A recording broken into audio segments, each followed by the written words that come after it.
I don't think I've listened to this whole album in full for many, many years. Yeah, I think it's 15 years at least since I've listened to it. It's got to have been. But you look at all the pictures and you see Lee Mallier, and he's pretty much always got either like an Iron Maiden shirt on or a Judas Priest shirt or something. You know, he's clearly bang into like classic heavy metal.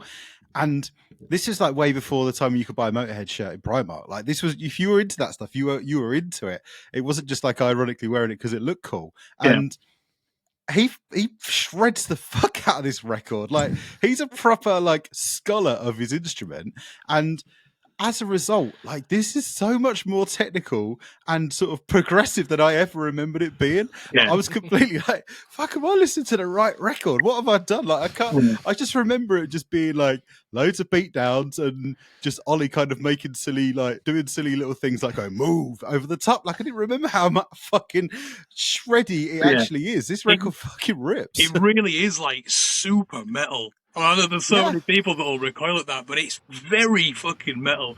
I noticed there's even like death and roll, and there's thrash in there and everything. And yeah, loads of thrash. You remember that when you're young because you haven't really got a fucking clue what you're talking about. But listening back to it as an adult, it's like fucking hell. There's so much going on in it. So as you said, so much energy, and like it really brought like I've said it like loads of times, but like deathcore was a youth genre. And it had like a youthful sound. It was like you could get hype about the songs, and especially with them all being so catchy and having like I won't go so far as to say like a pop hook, but they had a catchy hook.